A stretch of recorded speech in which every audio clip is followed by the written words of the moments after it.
All right, our notes on photosynthesis. Now, before we go into the details of photosynthesis, we have to cover what our chemical energy is, because all cells need chemical energy. And for photosynthesis and cell respiration, you will need it. So we need to cover what exactly is that energy. So, what is that? The chemical energy used for most cell processes is carried by ATP. It's going to be a hot topic for today, at least to start. Do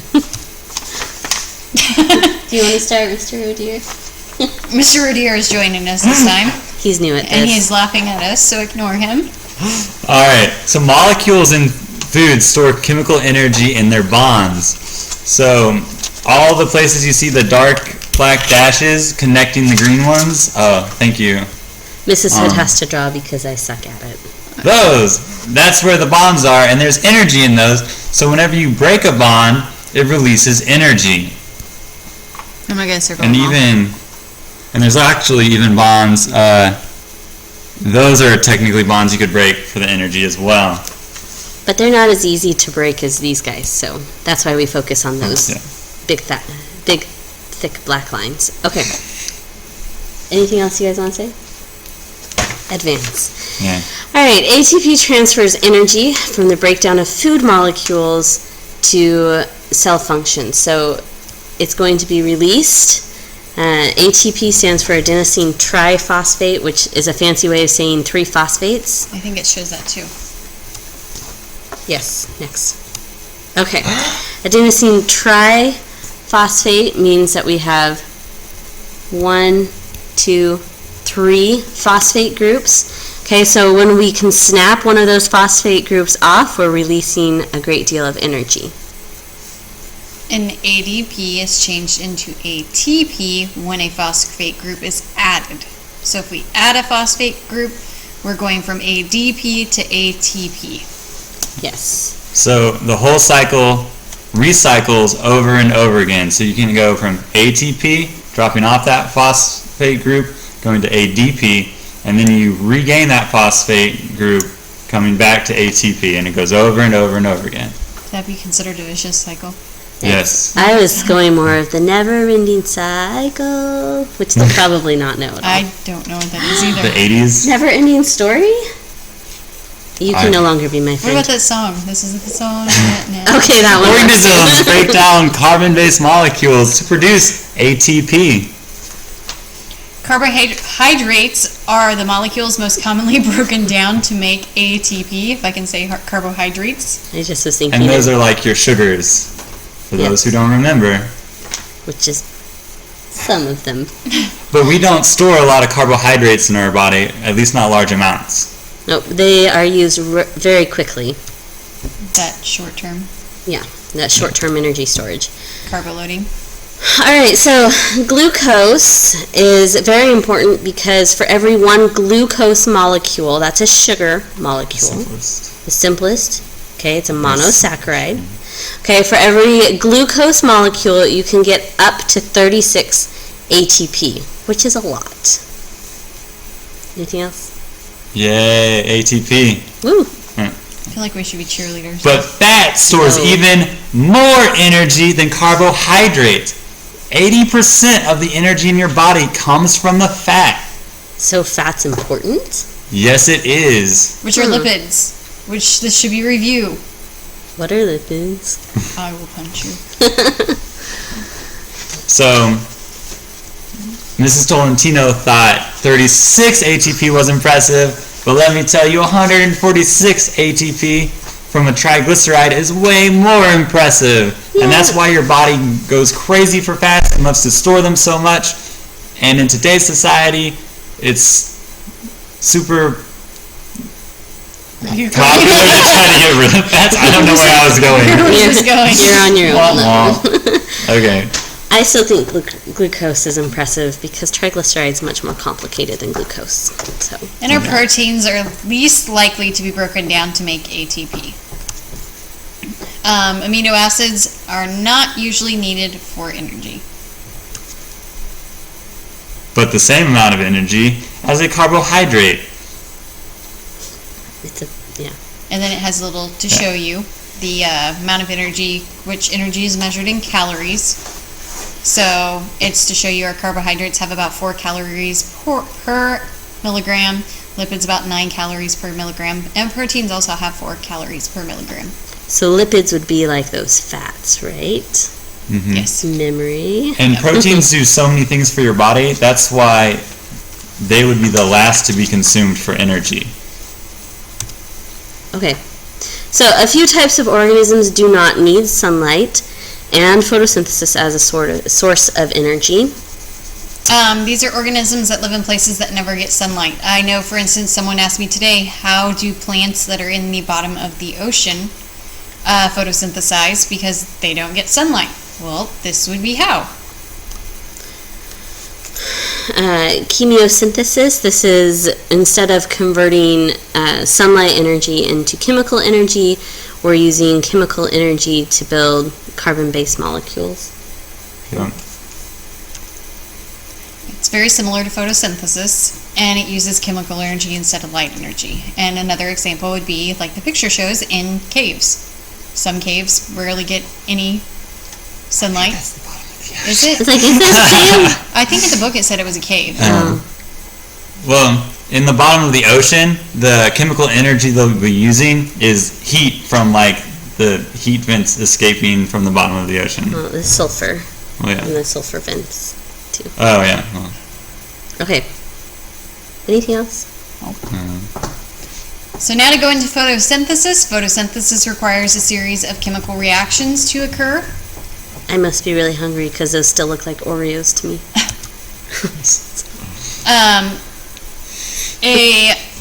First to cover, just because this is a question you might see in the future, autotrophs use light energy from the sun to produce food. Heterotrophs obtain energy from the food that they ate. I just put that picture of the bear on there eating a salmon because I like it. See, I'm totally hungry because now I want fish, which I don't even like fish. Okay, auto means self, so autotroph is literally self-feeding. Heterotroph means different, or hetero means different, so heterotrophs are actually obtaining energy from different things like the salmon in this picture. Okay, anything? All right. Chlorophyll is a molecule that absorbs light energy. We got a okay, picture. there you go. Okay, so light energy is going to come from the sun. Okay, in plants, chlorophyll is found in these organelles called chloroplasts, which you should be familiar with from when we talked about organelles. And in your picture on the right-hand side, it doesn't have the chloroplast leaf cell or the leaf labeled. You might label them just so you can remember why that picture is there. Yep. Okay, so photosynthesis takes place in 2 parts, and it takes place in 2 parts of the chloroplast as well. So the first part that takes place is in the thylakoids, along that membrane. The thylakoid, just as a review, it's a sac-like membrane. It's where chlorophyll is found, because it's going to be absorbing and doing this first part of photosynthesis. And those thylakoids are arranged in stacks, and those stacks are called grana. I always remember thylakoids look like coins to me. They look like a bunch of coins in a stack. That's good. They do.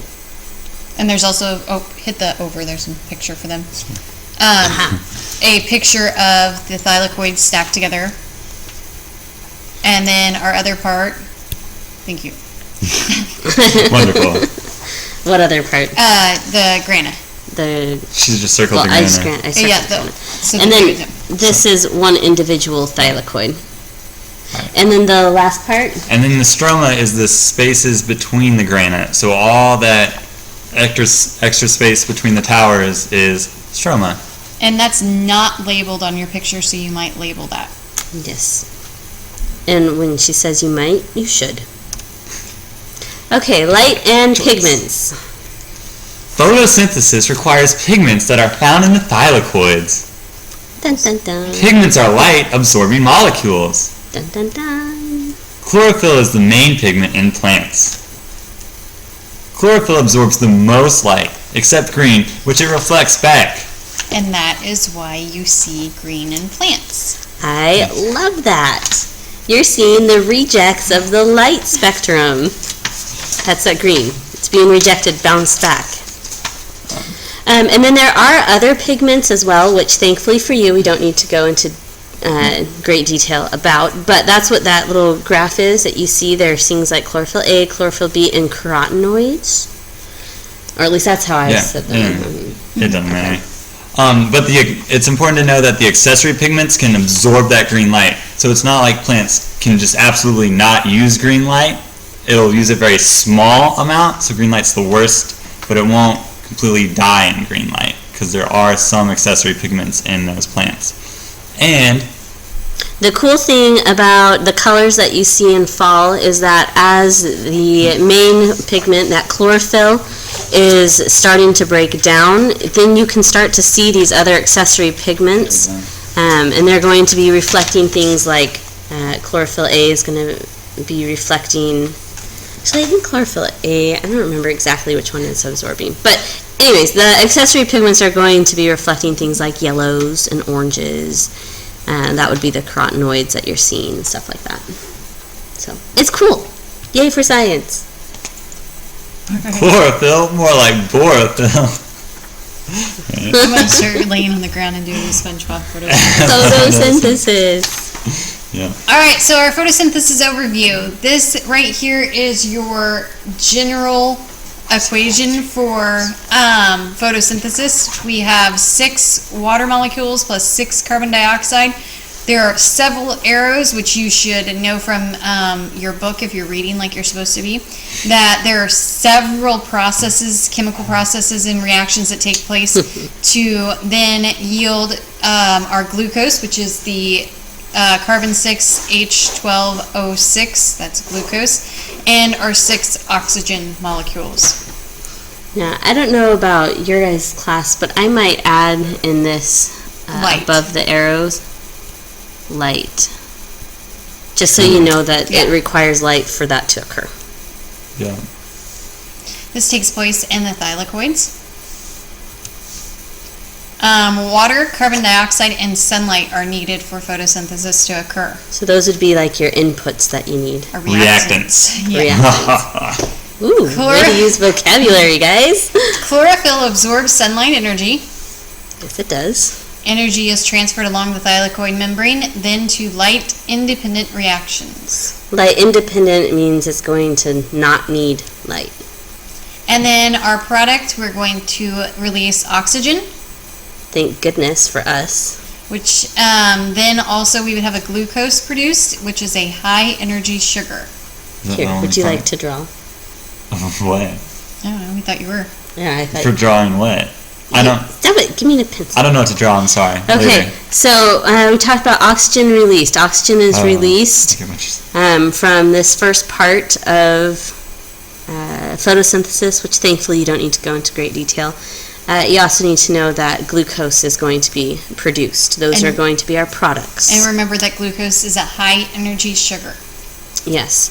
So carbon dioxide reactant and water, H2O, which it split it funny. That's weird. Did you see that? Yeah, I don't know. Okay, 6 water molecules. Those are going to be reactants, and CO2.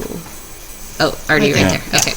Sweet. So what it shows is it shows the reactants in the first reaction right there, and it actually shows what goes into the second reaction of photosynthesis right there, and that's your byproduct oxygen that actually occurs in your first reaction, and then after the second one you end up, see that's why I don't draw, you end up with the second, or in the second reaction you end up with what you're trying to get, that 6 carbon sugar. Ta-da. Okay, our electron carriers, which are NADPH, they're also known as that, so if you see a reference to that, those are your electron carriers. Chlorophyll absorbs energy from light and transfers it to electrons. Electrons are excited, which is beginning the process of photosynthesis. Chloroplasts use electron carriers to take energy from the sun via the excited electrons and move through 2 reactions.